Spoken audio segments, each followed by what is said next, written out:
क्या ईरान के 100 से अधिक नौसैनिकों की ये तड़पती हुई मौत थर्ड वर्ल्ड वॉर की शुरुआत है?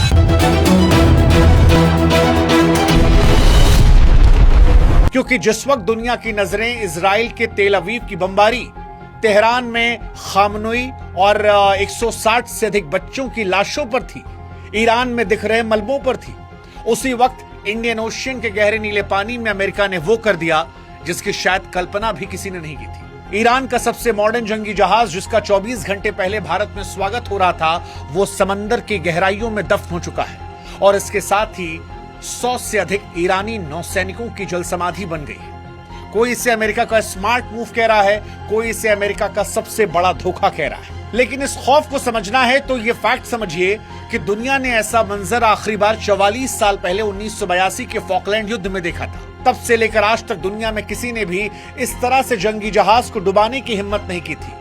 लेकिन अब अमेरिका ने जो किया है, सवाल यह है कि क्या वो तीसरे विश्व युद्ध की शुरुआत करने वाला है? क्योंकि जो खबर श्रीलंका के तट से आई है उसने डिफेंस एक्सपर्ट्स के माथे पर पसीना ला दिया है। ये कोई मामूली मिलिट्री घटना नहीं है, ये समंदर के सीने पर लिखी गई मौत की वो कहानी है जिसे दुनिया आगे आने वाले दशकों तक नहीं भूलने वाली है। अमेरिका के लिए तो ये सेकेंड वर्ल्ड वॉर के बाद इस तरह का पहला अटैक है और इसके साथ ही ऐसा दिखता है कि शायद दुनिया के ग्लोबल शांति के ताबूत में अमेरिका ने वो आखिरी कील ठोक दी है जहां से बातचीत खत्म हो जाती है। अब बर्बादी का दौर शुरू होता है। बर्बादी ईरान की, बर्बादी इजराइल की, बर्बादी अमेरिका की और इसके साथ बर्बादी दुनिया की, क्योंकि ईरान जो खामनोई और 160 बच्चों की मौत से पहले से ही बौखलाया था, इस घटना के बाद वो पागलपन की पराकाष्ठा को पार कर सकता है। और अगर ऐसा होता है तो दुनिया में तेल के दाम जो हैं वो आसमान को छू जाएंगे। अगर रूस या चीन ने साथ दिया तो क्या वो न्यूक्लियर अटैक कर सकता है? आज सवाल ये नहीं है कि ईरान बदला लेगा या नहीं, सवाल ये उठ रहा है कि ईरान का बदला अब यहां से कितना भयानक होने वाला है। और इसीलिए ये कहानी, ये खबर बहुत बहुत महत्वपूर्ण हो जाती है। अगले 10-15 मिनट आप बने रहिएगा क्योंकि ये खबर दुनिया का रुख बदलने वाली है।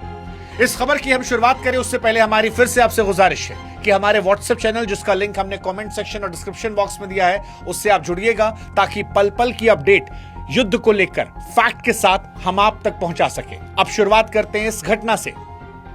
क्या जो ये घटना है ये दुनिया को वर्ल्ड वॉर में तब्दील करेगी? तो देखिए, बहुत स्पष्ट हम आपको बता दें कि यह हमला सिर्फ ईरान के जहाज को डुबोने का नहीं है, ये तमाम उन इंटरनेशनल समझौतों की मौत है जो हमें अब तक थर्ड वर्ल्ड वॉर से बचा के रखे थे। इसके नतीजे इतने खौफनाक हो सकते हैं कि पूरी दुनिया का नक्शा बदल सकता है। सबसे बड़ा खतरा तो ये कि अब हिंद महासागर पूरी तरह से एक डेथ जोन बन चुका है।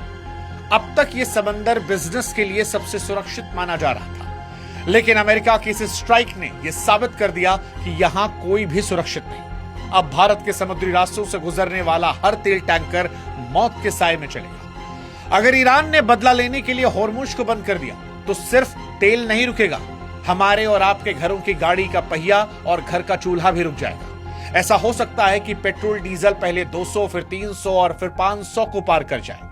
और यहीं से सवाल है कि क्या अमेरिका ने जो ये कदम उठाया है, यह अमेरिका इजराइल ईरान को तो जलाएगा ही, लेकिन दुनिया को भी क्या भुखमरी कगार पर ले जाएगा? लेकिन इससे बड़ा खतरा दूसरा है, क्योंकि इस घटना के बाद परमाणु युद्ध का खतरा भी बड़ा हो गया है। ईरान उस मोड़ पर खड़ा है जहां पर अब उसके पास धीरे धीरे खोने के लिए कम चीजें बची हैं। 28 फरवरी को खामनोई की मौत हुई, उसके बाद मीनाब के स्कूल पर जो हमला हुआ उसमें 160 के करीब मासूम बच्चे और लड़कियों की मौत हुई और तभी से तेहरान की आंखों में खून उतरा है। अब अगर यहां से एक भी बटन दबता है तो ऐसा हो सकता है कि दुनिया विश्व युद्ध के मुहाने पर हो। और यही से सवाल है कि क्या हम तैयार हैं अमेरिका की खामोश मौत के बाद आने वाले महाविनाश के लिए? सवाल ये कि अभी लड़ाई जो है वो इजराइल, अमेरिका, ईरान और खाड़ी देशों तक है, लेकिन क्या भविष्य में भी ये यहीं रहेगी या इसकी राख पूरी दुनिया के आसमान पर छाएगी? ये दुनिया की कूटनीति का अंत है या एक ऐसे जंगल राज की शुरुआत जहां जिसकी लाठी उसी की भैंस? ये बड़ा महत्वपूर्ण सवाल है। और इससे महत्वपूर्ण सवाल है कि अमेरिका ने इंडियन ओशियन में ईरानी जहाज को डुबोकर स्मार्ट मूव किया या गद्दारी? क्योंकि दुनिया का एक हिस्सा अमेरिका के इस कदम को स्ट्रेटेजिक मूव कह रहा है, लेकिन एक हिस्सा है जो इसे इंटरनेशनल रूल्स की धज्जियां उड़ाने पर जोर दे रहा है। सवाल यह है कि IRIS पर जो यह हमला है, क्या उस भरोसे के कत्लगाह में हुआ है जहां पर उम्मीद नहीं थी? क्योंकि अमेरिका ने इस जहाज को उस वक्त निशाना बनाया जब वो एक इंटरनेशनल फ्रेंडशिप मिलन 2026 से लौट रहा था। और इसके बाद अमेरिका के मंत्री पीट हेग्सेथ की वो क्रूर मुस्कान, जहां पर प्रेस कॉन्फ्रेंस में उन्होंने इसे क्वाइट डेथ और अमेरिकी नौसेना के लिए 1945 के बाद की सबसे बड़ी जीत कहकर न सिर्फ 100 से ज्यादा नौसैनिकों की मौत का जश्न मनाया, बल्कि मानो दुनिया को चेतावनी दे दी कि अब कोई भी सुरक्षित नहीं है। अमेरिका इसे क्वाइट डेथ कह रहा है क्योंकि समंदर के नीचे टॉर्पीडो की आवाज कोई नहीं सुनता। लेकिन आज वो 100 से ज्यादा परिवारों की चीखें दुनिया को सुनाई पड़ेंगी, क्योंकि अमेरिका का कदम सिर्फ होशियारी नहीं है, ये होशियारी के साथ खुलेआम गुंडागर्दी भी है। और आज अमेरिका दुनिया को एक शिकारी के तौर पर नजर आ रहा है, वो शिकारी जिसने भारत जैसे दोस्त को भी शॉक कर दिया है। अमेरिका ने क्या ईरान के जहाज को डुबाने के लिए जानबूझकर भारत को चुना? यह सवाल आज भारतीयों को भी सुनना चाहिए। क्या वॉशिंगटन ने जानबूझकर इस हमले के लिए वो जगह और वो वक्त चुना जब IRIS देना विशाखापट्टनम से वापस लौट रहा था? भारत एक तरफ मेहमान नवाजी कर रहा था, तिरंगा लहरा रहा था, फूल चढ़ा रहा था और फिर विदा कर रहा था, और इन सब के बीच में अमेरिका घात लगाए बैठा था। और उसके बाद अमेरिका ने अटैक कर दिया उन सैनिकों पर जो भारत से तिलक लगा कर निकले थे। सवाल यह है कि भारत क्या इसका कर्ज चुका पाएगा?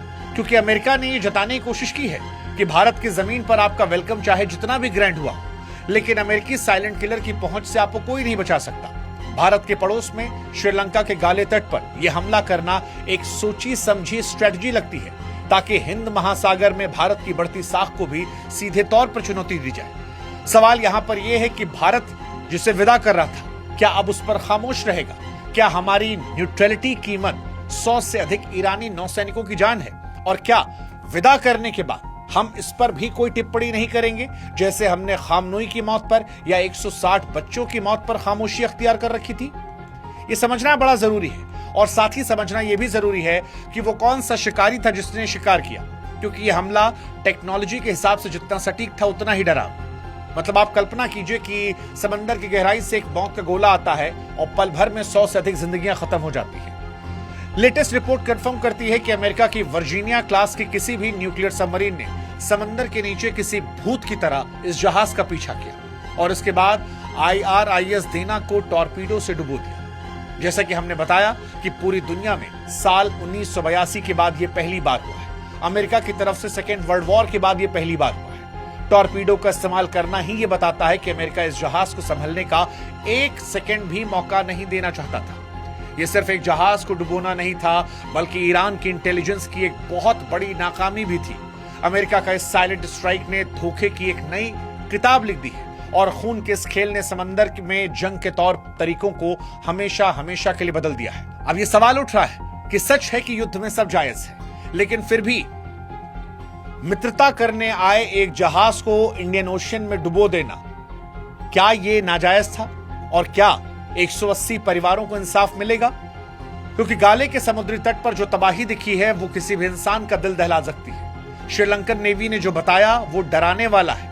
उनके चेहरे पर पसीने थे जो मंजर उन्होंने देखा। समंदर की सतह पर जहाज का मलबा नहीं बल्कि तेल की काली चादर के बीच 80 से ज्यादा नौसैनिकों के शव बरामद हुए। 180 के क्रू में सिर्फ 32 को बचाया गया। 70 से ज्यादा लोग जो हैं अभी भी गायब हैं, लापता हैं। शायद उनकी लाशें भी कभी नहीं मिल पाएंगी। ये सैनिक थे, जंगी जहाज पर थे, मौत से खेलना इनका पेशा था। लेकिन जैसा कि हमने कहा कि जंग के फिर भी कुछ नियम होते हैं, कायदे होते हैं। पुराने समय में भी नियम था कि जो मेहमान बनकर आए उस पर पीछे से वार नहीं करते। ये सैनिक किसी मोर्चे पर तैनात नहीं थे। ये भारत में एक शांति मिशन से लौट रहे थे, और जब कोई फौजी दुश्मन के सामने सीना तान कर खड़ा हो, उसे गोली लगे, तब वो शहादत है। लेकिन जब दोस्ती का हाथ बढ़ाकर लौट रहा और समंदर की गहराइयों से छिपकर उस पर टॉर्पीडो दागा जाए, तो यह शहादत नहीं बल्कि कोल्ड ब्लडेड मर्डर है। उन माओं के दर्द के बारे में सोचिए जिन्होंने कल अपने बेटों को भारत की धरती पर मुस्कुराते हुए देखा होगा।